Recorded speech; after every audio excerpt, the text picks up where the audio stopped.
Welcome to the Bruno Mattei show, and this one's kind of sort of a first in the sense that it has the shortest amount of time between us watching the movie and us doing this. Yeah, we literally just got done watching it. Yeah. About an hour, I think. About an hour ago, we got done watching Cicciolina, Amore mio. Cicciolina.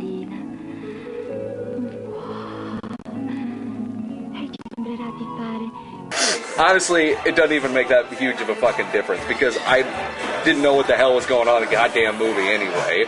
So, this again, that's sort of another first for us in that the movie, we basically had no idea what was really going on, much more than like the IMDb description because it's all in Italian and we don't speak Italian. We don't speak Italian, but it was much easier when we were watching Emmanuel and the Porno Nights, which there wasn't really any plot to follow. Not really, yeah. I mean, we missed like Laura Gemser passing judgment on all of them. I mean, she made it pretty obvious from her facial expressions how she felt about it. Exactly. And from seeing, starting off with Sexy Night Report, I mean, we kind of got the gist of what she would say. Really scripted to say. Exactly, and only because I think the only benefit of watching that we finished this an hour or so ago is that now I remember her rubbing the rose on her ass. Oh yeah, might not remember that in a week's time. All up into her ass. Yeah, I mean what? Yeah, and lots of things up on her ass. Let me tell you. And what made this harder is that there, at least for about the first hour of the movie, there seems to be some kind of linear plot going on. There's definitely a story of sorts. I can hardly hazard to guess what it is. Well, you're doing the most research, though. Yeah, the entire movie, I'm sitting there, looking at the screen, back to the computer, okay, well, wait, no. Okay, that guy's name's Ricardino. Well, meanwhile, me and Sarah are just sitting there watching where's she going to stick that? Oh, that's terribly unhygienic. She's going to get an infection.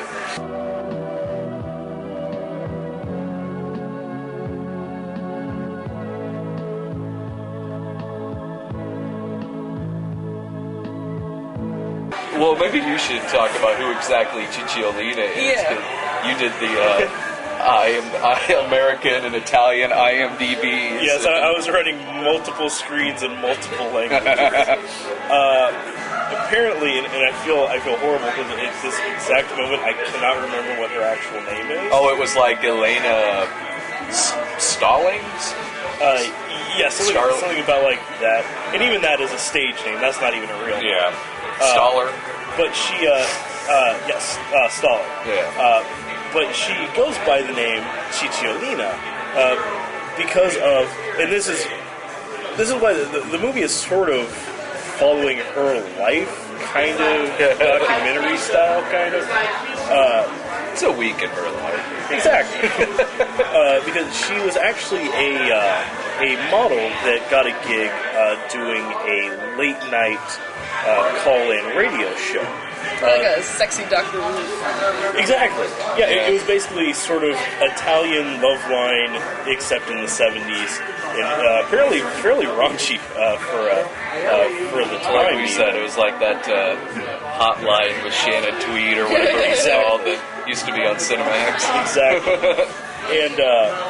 And so people would call in, and instead of using fake names or just going by John Doe or James Smith,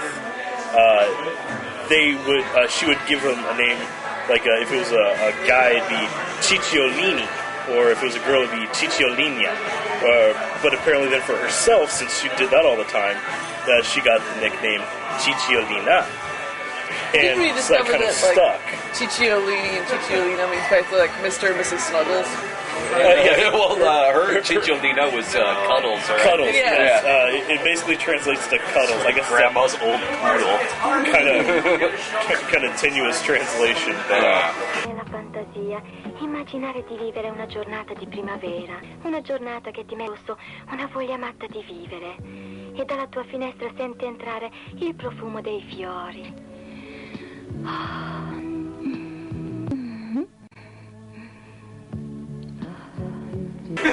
But yeah, I mean, she basically provided sex help for this, entire country during the 70s and 80s, and then went on to become a member of parliament. Of course. That's right, she is a member of their government now. Because the Italians are awesome. I just love how that career choice translated on film to her having a radio show and everyone who overheard it just suddenly bursting into sex. Oh, yeah, and this radio show is like...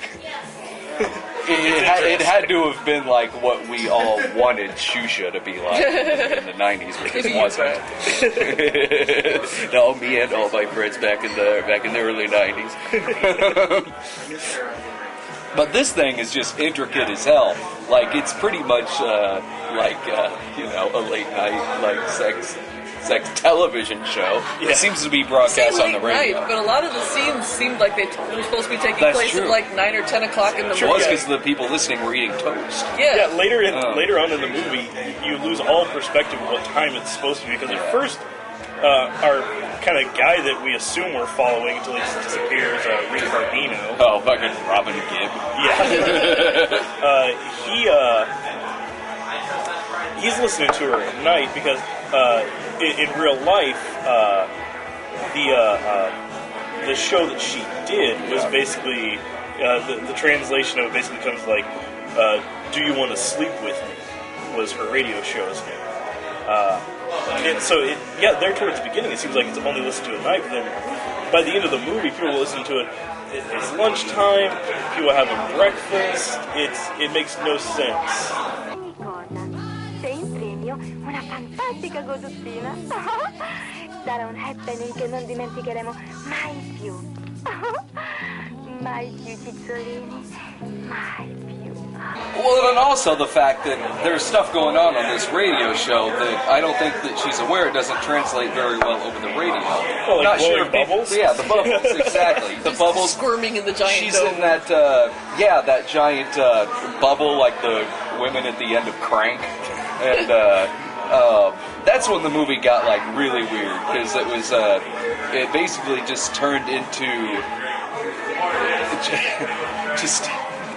it like varied between the couple who we'd never seen in the movie before up until No, this I point. remember we spent actually a couple minutes, we had no idea what the audio was actually trying to tell us. Yeah. We spent a little bit of time trying to figure out, do we know these people? Have we seen them before? Mm-hmm. What exactly is going on? So this is movie D now. Yeah. It's like, is this the girl that looks like Joyce DeWitt that we saw earlier? Yeah, because, I mean, really, the movie pretty much ended about 20 minutes before it actually ended. Because the last 20 minutes of the movie is just her singing or doing her show. And Playing then with her flower. Yeah. By the way, she's also a disco singer. Come tante bollicine di sapone. I was quite enjoying some of the music too, and like A rockin' score. It was cool, and it also had that like Mondo Erotica score, which was like almost Strawberry Alarm Clock doing some of the music. Well, she even had that Leif Garrett cover in there. Yeah, that was the part. Like, I know that song. I know it not being sung in Italian. Una mano che maturare fa, il silenzio va. It was a light piece of sex fluff, really. I mean, except for the rape scene. Well, I mean, it seemed like a lot of the sexuality that Cicciolina was showing.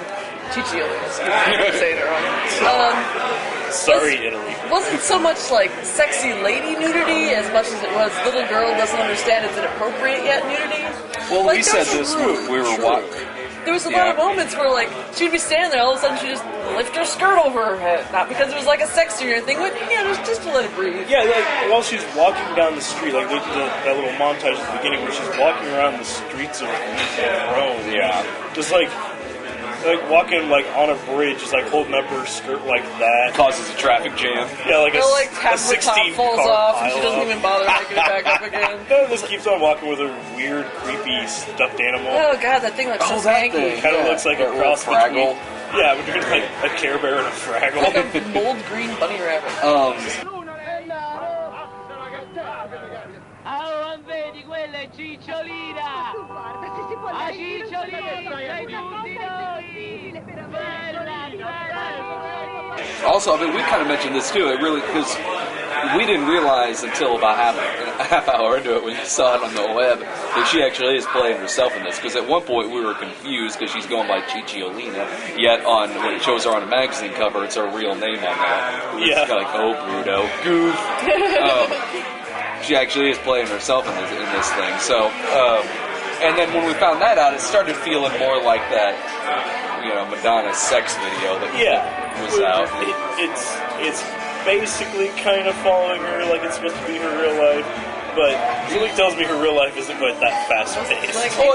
This is what I look like naked. It's like when they did the Gong Show movie in the late 70s or 1980s, somewhere around there. They did the Gong Show movie that followed. I didn't catch that one. Oh, it's awesome. The Gong Show movie is hilarious. It follows like Chuck Barris around like a week in the life of Chuck Barris, but it's all shit. It's all clearly fictitious. Like that Jerry Springer movie they did. Hello, Ringmaster. Yeah. The Gong Show is much better than Ringmaster. I promise you. You got a chance for Jamie Farr to show up. Exactly. That went You wrong. could have the unknown comic in it. It shows the unknown comic in like his bedroom, and there's like a nude portrait of him on the wall, but he's still under the paper bag, and there's another littler paper bag too in the photo. Oh, nice. But anyway, that's the God Show movie. But yeah, it felt like something like that, where like this is just a fictitious week in this lady's life.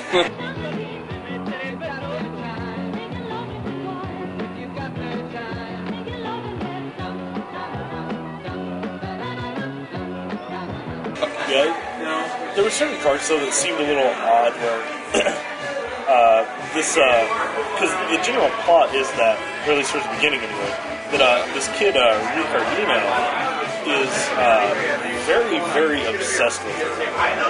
He just keeps having like these bizarre like fantasies about her. Yeah. And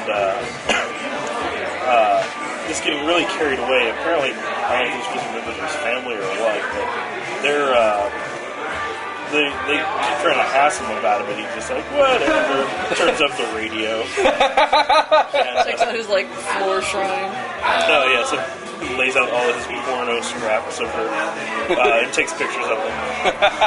But he eventually kind of like runs into her out on the street, and they apparently get along very well with each They other. handle stalkers differently than they They embrace them openly and invite them into their homes. But he's actually turned out, though, remember, he's actually like, wow, he's not that bad of a photographer. Remember that picture he took where she's like all spread eagle, right underneath her was like right, the dome for like a coming up. Capitol building or something. Wow! High art. This guy's got something.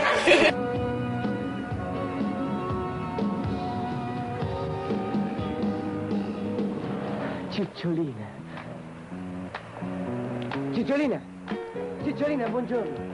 È dalle 7 che ti sto aspettando. We also couldn't figure out either who exactly his girlfriend was supposed to be, because that description that it gave on IMDb was pretty simple, that like he's having trouble with his girlfriend and Cicciolina. Yeah, trying to help them get back together. Yeah, we couldn't figure out who Yeah, the I hell. couldn't actually find that particular subplot in the movie because you were telling us that that's what's going to happen ahead of time, and it just like never came up. Not really. I mean, He's there's like like romping through the field. there's that Joyce DeWitt lady who. Which was about his age, but didn't really seem to care about him. There was that girl that was talking with her a lot, who went in there and started getting topless in front of him, and he, again, just like, whatever, and turns the radio up again. Yeah. And then there was that, I don't know, that lady at the beginning that I guess is his mom or something. I don't know, he's like 35. Well, She seemed very motherly. the lady who was the very Tim Curry and Rocky Horror looking lady as well, who pops up in it, and that really seemed to be the only time with that subplot, or not subplot, but that plot description that it gave seemed like it could have been describing that scene. Not I kind of got the whole impression movie. that, like, that was just kind of like a little vignette that they used because, like, she saved Cicciolina from those rapists, and I think she just like took them back to her house and had sex with them. Yeah, because Cicciolina's sitting there, and she just sitting on the couch, and she spreads eagle and does that great zoom shot on that porcelain tiger. Oh my! Corto di niente, non me l'ha letto. That scene, honestly, thinking about it now, what it really reminded me of, especially with again, that sort of Tim Curry from Rocky Horror looking woman. Yeah. It sort of reminded me of a little bit of that really smooth guy in Cabaret. Right! Yeah, with like the pencil mustache. Reinhold or whatever. Yeah. Yeah, where they were like all three of them dancing in the big ballroom. That's a good point. Like, it just struck me as very similar to that scene, the way they were getting along and then sort of getting along too much, and then the guy. Then the scene just ends. Yeah. Cicciolina and her made sweet love. And then Robin Gibb caught them.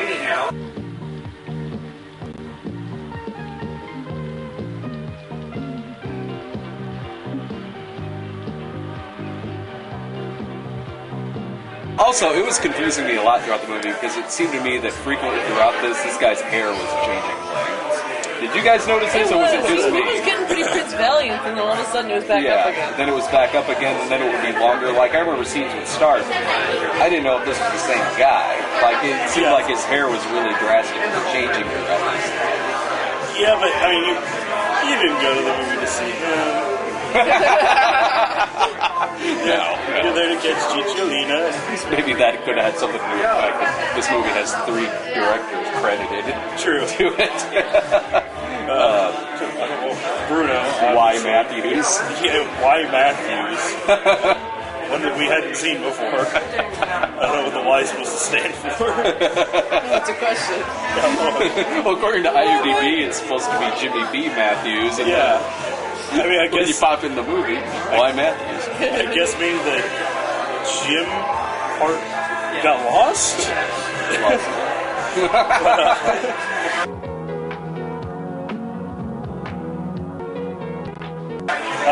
There was him,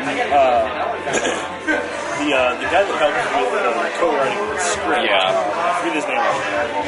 And then An uncredited guy. which, as I noticed, he's actually sort of Cicciolina's agent, handler, boyfriend, co-star. All the above. Yeah, whose name is Ricardo. Oh. So it kind of makes me wonder if Ricardino is Ricardo. I'd say the odds are pretty good on that. And Sort of a how they met story. Exactly. It's Cicciolina's and this guy's overboard. And we were kind of doing the same thing with this is in like Mondo Erotico and Porno Nights. Tried to figure out what scenes could he have directed. Truth be told, there are 3 directors credited to this thing. The movie looks pretty much the same throughout all of it. It doesn't look like this thing has like 3. It's not like there's 3 different styles in this thing. It's all shot with the same with the same style. Dai, fuori, scritto. E forza. A bionda, ce la fa, dai, faccia compagnia.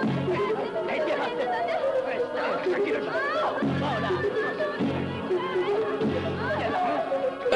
The rape scene and the could possibly have been rape scene that we couldn't quite decide. Yeah. And then I thought I think the really quick vignettes at the end were the jelly and cilantro scene was a little Bruno Mattei. Yeah, because some of those vignettes there at the end were very like this easily could have been in Mondo Erotica. Not for the spliced in with cuts of her just like talking into the microphone. Yeah. Playing with her mouth. Or yeah, just, I'm sorry, it bugs the crap out of me when women do that. It doesn't make them look sexy, it makes them look mentally ill. well, then there was her signature move, the kiss one finger. Like, it was, I mean, it wasn't a punishingly awful movie to watch. I mean, I thought it was going to be harder to watch than it actually was.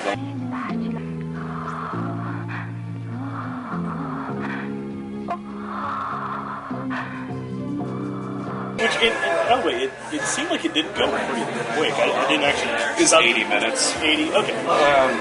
I made sure to check before we watched it. And honestly, it seemed shorter. I mean, it did seem to go fairly quick. It seemed to, yeah. There was a time where of course, you were keeping yourself busy. Just looking up all the info. But no, I definitely had a good flow to it. I had a much easier time following this movie than I did the last couple. I had an easier time following. Well, not that I had an easy time following this. I really didn't, but easier than I thought than watching Porno Nights. Brutta svergognata! Tutta con le navighe de fora! Cicciolina? Cicciolina, mi sta a sentire che è con me che ti faccio vedere Roma di notte. Così mio marito non mi ci ha visto manco la prima notte di matrimonio. I guess I was relieved it wasn't a Mondo movie. Me too.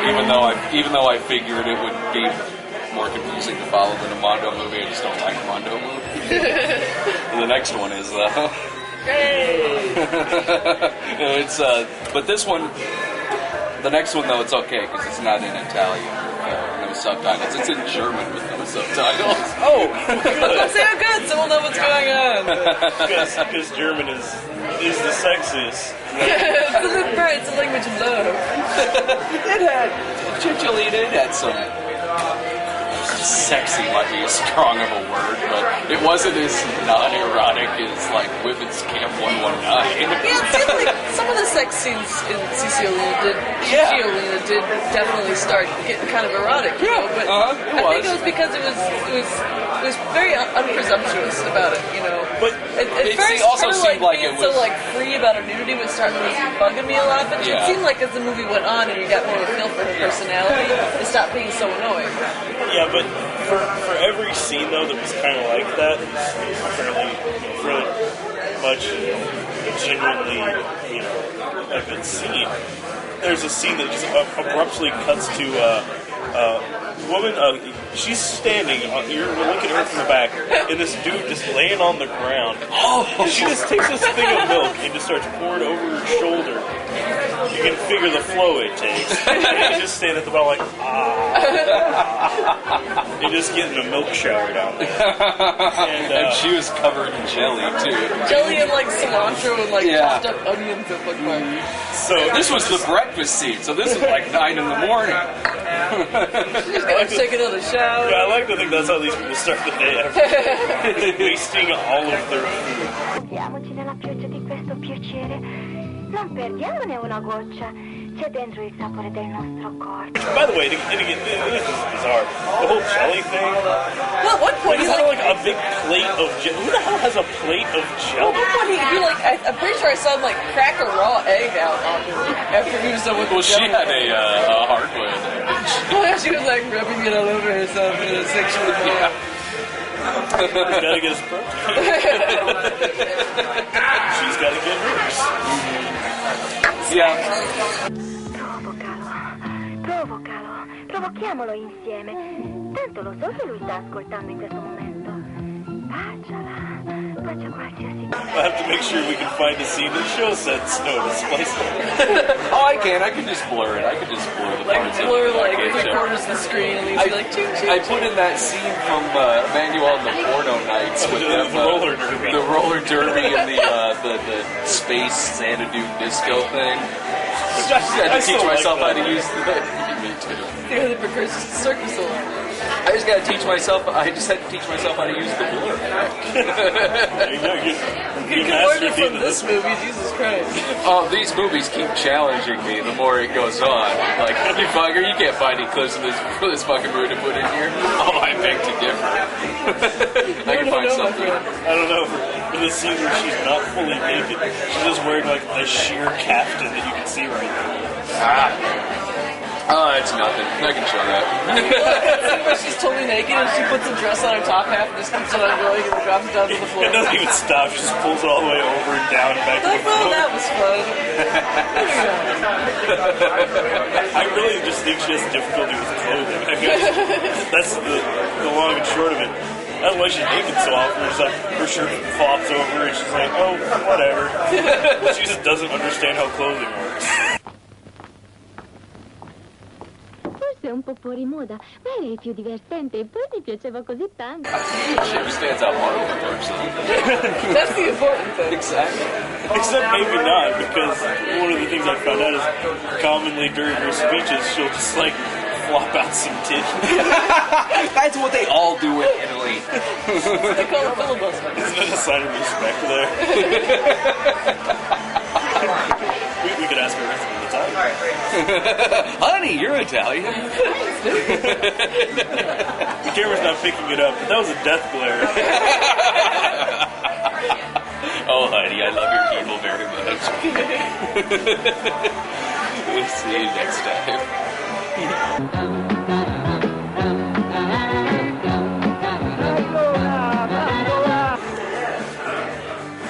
So we hear Tom Petty in the background.